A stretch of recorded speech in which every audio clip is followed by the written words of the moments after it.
Yeah, just really proud of our team, obviously, and the way we came out, started fast. Proud of our coaching staff, and especially the leadership on this team and every team member, how they bought into what we were telling them, how they practice, how we started to form an identity and a bond as a team. The locker room was very, very happy and excited, and just was really pleased with the overall effort of the football team. Coach, talking to some of your players, they seem like they're more happy for you. It gives you that victory. Yeah. How do you feel knowing that your players are right there? Yeah, I think it's really nice of them, really, and we're close. I mean, we're all really close. You guys know that. I've been here for a long time, but this is not about anything that I do. This is about those young men out there. And really, we set out 2 weeks ago to take it one game at a time and to give them the best effort for them to enjoy playing football. And that's what's really critical of what we're doing. And really, our coaching staff did a great job. And the leadership of this guy, Hayes Ballard, and the parents and everybody staying together through tough times, fighting through adversity. I just thought it was it was A plus, just A plus the last 2 weeks. Sir, I had a blast. I had a blast. I think I woke up happy for the first time in my life this morning. Besides the day I married my wife and I had my kids, I'm not a happy guy, but today I was happy. Yeah, I don't know why. I just had that feeling of happiness of being able to represent USC, and I just felt that when you're young and you're in that zone, it was one of those days. At the end, when you needed a couple of first downs to put it away, did you sort of challenge the offensive line to pound it out? Well, yes, and I will say this: we started challenging the offensive line 2 weeks ago about being mean and nasty and physical, and what it takes to be a USC offensive line. Marcus Hallett came by and talked to him about that. I think those guys answered the challenge. That was critical for us at the end. Arizona had gained a lot of momentum, and they did it when we needed them. Coach, how are you going to keep all these running backs happy? I think that's a good problem to have. But, we've been seeing that in practice. I thought you saw Ty Ezek today, a tremendous young freshman. And that's the type of running backs we wanted to go out there and get, big, strong running backs. I'm sure that we're going to find a way to play most of those guys. It's hard, as you know, but that's one of the strengths of our team. I was very pleased to see 25 out there today, the way he ran. Just proud of the way he ran, USC football. How concerned are you about your secondary? Well, obviously, there were some concerns going on at the end. There was it seemed like some easy drives down there where we did not play very well. And I'm sure that Clancy and I will speak about it tomorrow and make some changes if we have to, as far as personnel or scheme, whatever it is, just fix it. Could you discuss the game that J.R. Tavai had today? He was everywhere. Excellent. JR has been one of our better players. We said that since a couple of years back. He's very elusive, has good hands, good hips. And, Morgan went down, and we'll play in a defense that we had to move him inside a little bit. And we didn't think that although we love Jabbar, we needed a bigger guy, so we decided to put in JR, and he had one tremendous game.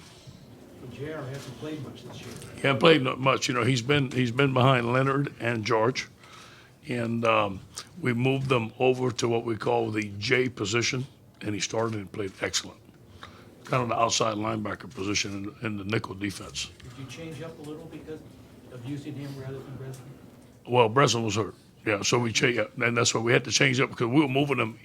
We were taking Breslin's position and moving them inside the tackle, which you have to be a bigger guy to do that. And we didn't think Jabari was big enough to do it, so that's how it all started.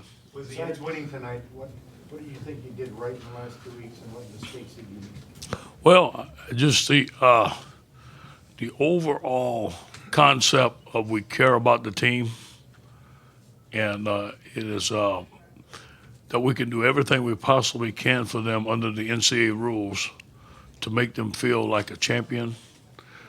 Got close to them. Our coaches took those guys to eat on what we call occasional meals. Got really close to them. We stopped working really late at night. We go home at 10. We simplified the game plan. We went out and gave the opportunity for our coaches to come out and be fresh and coach with energy on the field. We showed our guys some of the ways that we used to play with Coach Carroll. They bought into it. We did some motivational things that I thought that were really good. But most of all, I got to give the credit to the players. They bought in. These men on the sideline have been fantastic. We have a close bond together. I really believe that they trust our coaching staff, that we're trying to do the best thing for them, and they play like it today. Any mistakes? Probably when we look at the film tomorrow, we'll realize the mistakes that we made. We thought going into the game that we did everything we possibly could under the circumstance we were at. Now, obviously, when you go into the game and you see the film, we say we should have done this and we should have done that. But we have no regrets. We went after it as hard as we possibly could, and we feel good about it. Do you anticipate having some of the guys that were out today back for Notre Dame? Yeah, I think that we'll have some guys back. I won't know till Sunday. Tomorrow we'll watch film. Saturday they'll have off. Tomorrow night I'm going out recruiting. I can't wait to go. And then Sunday we'll start working for Notre Dame. Players that we have are Hayes Pillard, Cody Kessler, Nelson Aguilar. Boys. What's the status of Trey Madden? I don't know yet. I didn't hear anything yet. I don't know. I'll tell you when I find out. Nelson, I want to hear about your first touchdown catch. You jumped a little bit, describe it. I just thought it was a great ball by Cody. Well, coaches made a great call because we ran a run play that showed what the safeties were playing, and they came down and we ran a route on the corner. But you didn't have it right away, did you? I got to do a better job to catch it one time. Were you checking, you were checking up at 1.2? What do you remember about that? Game of football. Take hits, get up. You haven't caught a lot of passes going into this game. How did it feel to be such an important part of it all? I'm a guy that just wants to do what the team needs me to do to win, and that's what I'm always going to do. If that means I have to catch 3 passes, 7 passes, doesn't matter. I did drop a couple passes today, and I need to make up for those. Cody, that was the longest run for USC QB since 2001, Carson Palmer. Walk us through just what happened on that play, what you were thinking. We knew on third down they get a lot of man, and they didn't leave anybody on me, so if it broke down.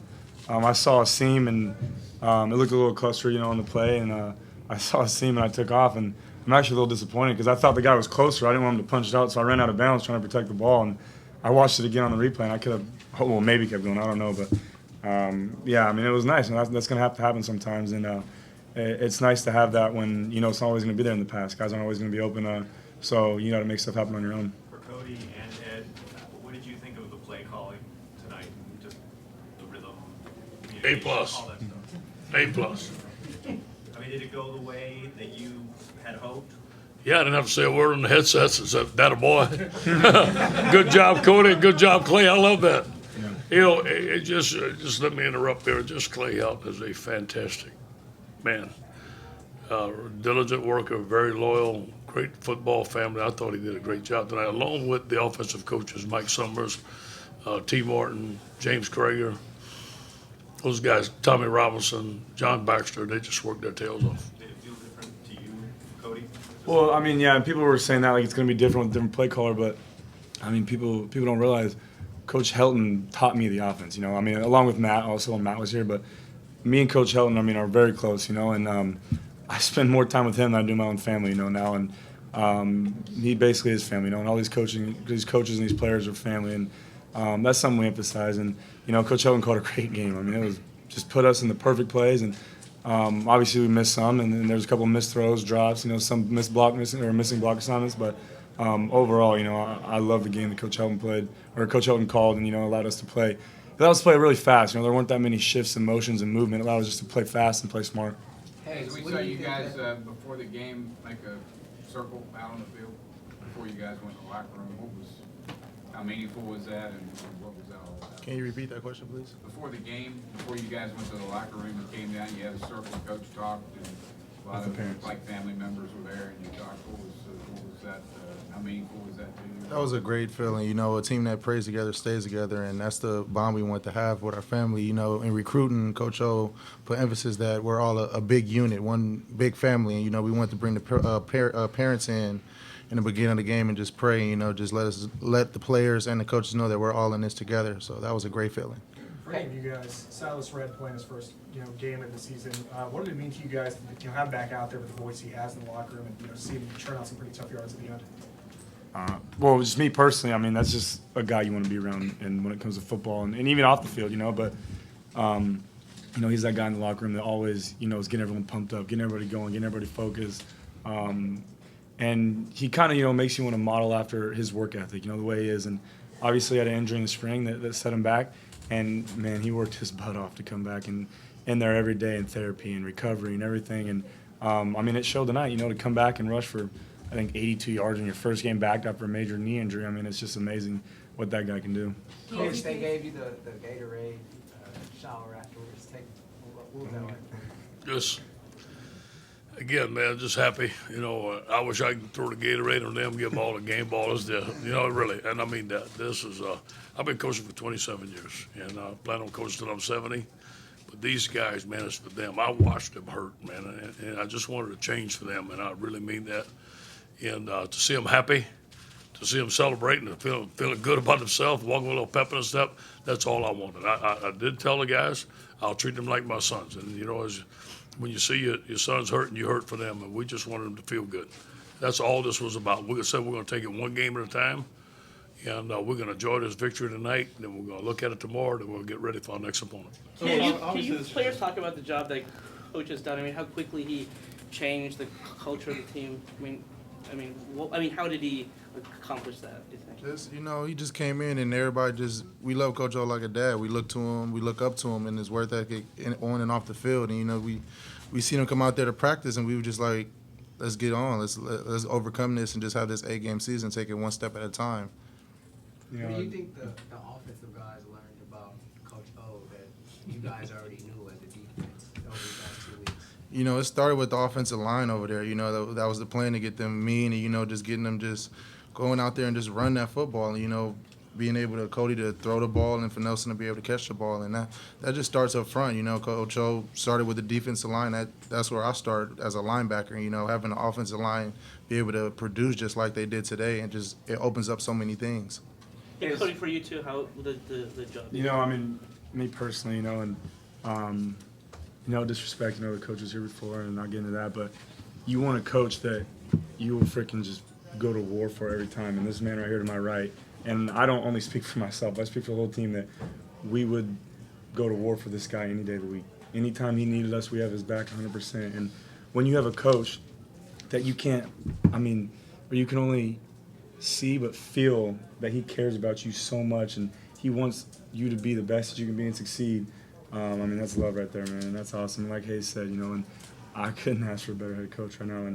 And I know all of us. I mean, we would go for war and put our life on the line for this man any day of the week. Cody, you at least from what I can see, there's no bubble screens, there's no fade.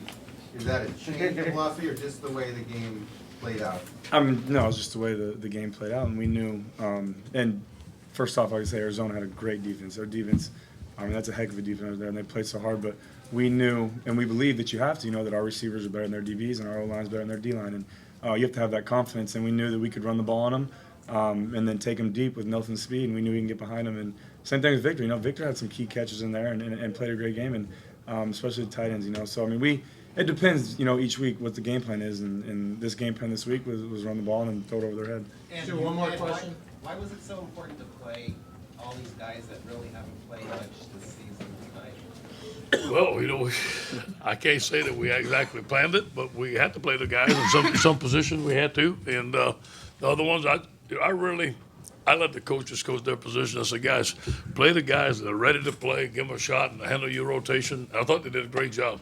I did not at one time tell anybody they had to put somebody in or run a play. Just let them manage their own group, and I thought it worked fine. Thanks, fellas. Hey, guys, thanks, huh?